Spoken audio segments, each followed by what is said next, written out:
विदिताखिलशास्त्रसुधा जलधे महितोपनिषत् कथितार्थनिधे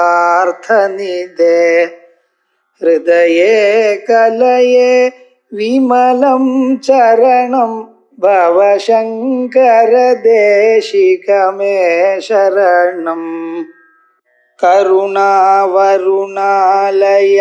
पालय मां भवसागर दुःखविदूनहृदं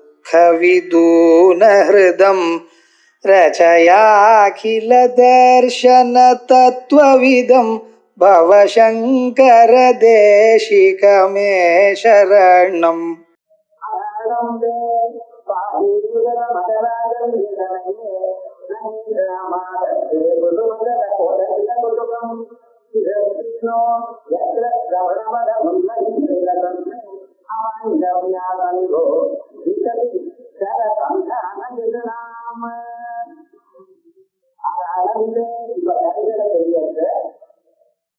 இந்த கண்ணனாவது காது வரைக்கும் போயிருக்குன்னு சொன்னேன். இந்த கண்ணத்தில் காதுக்கு சேர்றதுக்கு நடுவுல ஒரு இடம் இருக்கிறதுல கண்ணத்தலம். அந்த கண்ணத்தலத்தை இந்த சொல்லுகிறார். இந்த வளைஞ்சதான இந்த காது முழுக்க இருக்கு. அந்த காதுக்கு பக்கத்தில் இருக்கக்கூடியதான ஒரு பகுதி இருக்கிறது, வளைஞ்சதான ஒரு பகுதி. அதெல்லாம் வந்து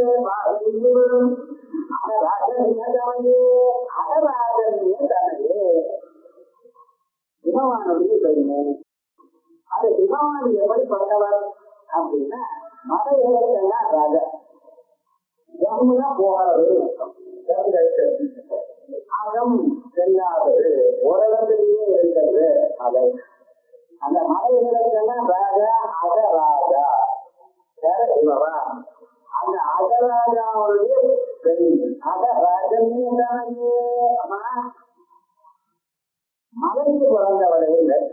என்ன பெற்றவா இல்ல சோத்திரமா தெரியல. அந்த சிமாலயம் இருக்கிறதுல அது பனி கொண்டே இருக்கிறது. அந்த பனியால உருகி கங்காஜலம் வந்தது. அந்த கங்காஜலம் நடத்தவால எல்லாருக்கும் தெரியும். கங்கையிலே இந்த ஸ்நானம் பண்ணணும் இல்லை, நினைச்சா வரும். மதுராவத்துல வந்து கங்கை நினைச்சாலே போகும்.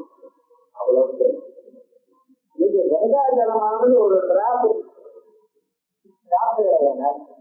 இந்த செகண்ட் வரைக்கும் பண்ணின பாவங்கள் போயாச்சு. பண்ணி அடுத்த செகண்ட்ல பாவம் பண்ணல அது போகாது, மறுபடியும் நீங்க அவர்கள். அதனால சாதாரண என்ன பண்ணுவா, கால சந்தர்ப்பத்துல கங்கை கொடுக்கும். அப்பதான் அது வரைக்கும் இந்த வாழ்க்கையில மனிதனான எல்லா பாவமும் போகும். வெங்காயத்தை கொடுக்கணும், துளசி தீர்க்கத்தை கொடுக்கணும். துளசியில நம்ம ஏதோ சாதாரணமா நினைச்சிருக்கோம். அந்த துளசிக்கு அவ்வளவு மதிப்பு. அப்படி நீங்க அந்த துளசியானது சேமத்தை கொடுக்கும், மனசுல ஏகாந்திரத்தை கொடுக்கும். இப்படி சிலதான் சொல்லியிருக்கோம். அந்த கங்காதேவி எங்கிருந்து வர தெரியுமா? இந்த கங்கோடு வர நீங்க எல்லாம் காய்ச்சல் அங்க போறேன். இந்த கங்கை பிறந்த இடம் பார்க்கணும். அங்க போன என்ன அங்க போன என்ன சொல்ல, இங்க வாழ்வை இங்கிருந்து வரவே இல்லை, இங்க இடம் எப்படி இருந்தது, இது மேல ஒரு 50 பேர் உள்ள போகணும். அது நான் மதுராவே இவ்வளவு கதை பண்ணிக்க மாட்டேன். அங்கே போனா ஆறுகள் தெரியல உங்களுக்கு. ஏதோ ஒரு இடம் காட்டுறான், இங்க இருந்து ஜனம் வர தெரியும். அந்த முதல் ஆறுகள் காட்டுன்னு சொல்ல முடியாது. போல யாராலையும் சொல்ல முடியாது. ஆனா அங்கிருந்து வரக்கூடியதான அந்த ஜலம் இருக்க எல்லாரையும் தூய்மையாக்கிறது. இன்னொன்று என்னன்னா, மனசுக்கு தாபம் கொதிக்கிறது மனசு. இந்த கொதிக்கிற மனசானது நமக்கு காமிச்சு கொடுக்கறது அங்க இருக்கிறது. அந்த சிவாலயத்தை போய் பார்த்தாலே போதும், உங்க மனசுக்கு ஒரு சந்தோஷம். அங்கிருந்து வரவும் அந்த பார்த்தாலே போதும்.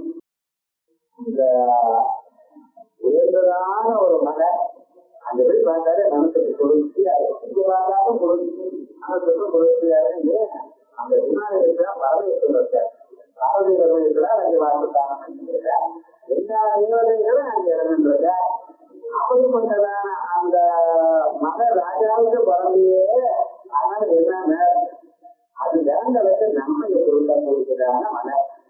அந்த நன்மையை கொடுக்கக்கூடியதான வம்சத்துல பிறந்த நீங்க எப்படி இருப்பது நல்லதான் கொடுப்பது. அதனால அந்த ராஜையே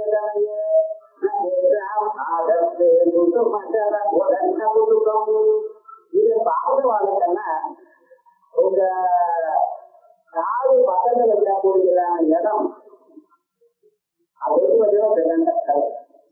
என்ன பண்றோம்னா அந்த காது முழுக்க வில்லு மாதிரி இருக்கு. இந்த கண்ணால இந்த நடுவில் இப்படி போறது. அதாவது இந்த வில்லுக்கு நடுவில் இந்த அம்பை குத்தி வைக்கிறா போல இருக்கும். அம்பை அந்த வில்லுல இருந்து விட்டு போறா போல இருக்கும்.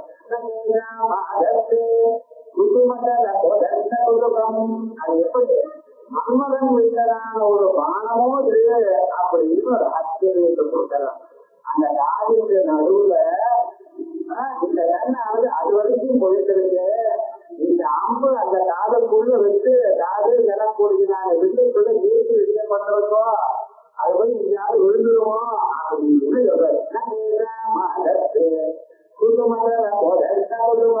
அது எப்படிப்பட்டது மன்மதனுடைய காது வில்லிலிருந்து வரக்கூடியதான போல் மன்மதன் வைக்கப்பட்ட அவர்கிட்ட ஒரு வில்லு இருக்கு. அந்த வில்லை பத்தி அப்படிங்கிற சொல்றது நான் தெரிவித்தேன்.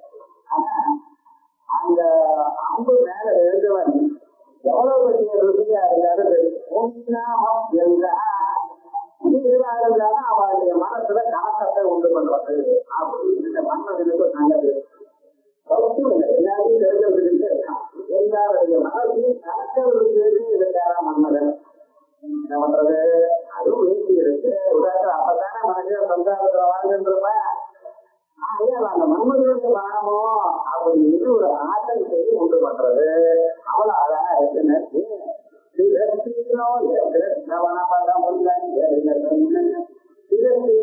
அருகாண்டலா இருந்து கொண்டு இந்த வீணாவது மேல போன அப்ப கையில்தான் போறது.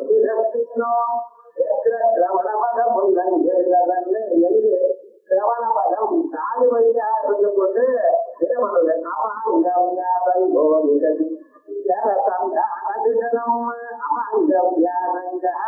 இந்த கடாட்சம் தீர்க்கமா இருக்கு. அந்த சரசந்தானம் பண்ணிருக்கோ அந்த வில்லுக்குள்ள இருந்து வெளியில போறதோ அப்படின்னு அம்பாரியை கண்டு அந்த காது வழியாக வெளியில போறா போல அந்த போய் உலகத்துல எல்லோரையும் மதப்படுகிறா போல இருக்கு அப்படின்னு ஒரு ஆச்சரியமான. ஏன்னா காது இருக்கு கண்கள் இருக்கு. ஆனா கண்கள் நீளமா இருக்கு. இந்த காது ஒழுங்கு அழகா இருக்கு. அது நடுவில் இருக்கக்கூடியதான இடத்துல அந்த கண்ணத்துல இருந்து அவ்வளவு அழகா இருக்கு. அவ்வளவுதான் இந்த ஸ்லோகத்துல வரணும்.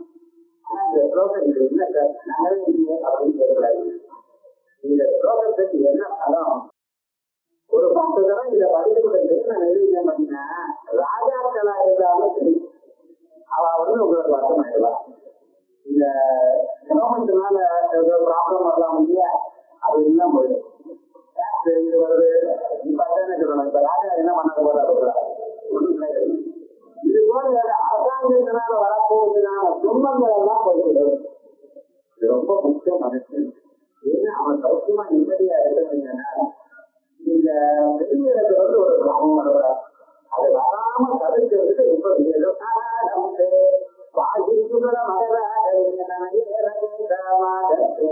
யாருக்குமா இப்படிப்பட்டதான ஒரு வியப்பை கொடுக்காது.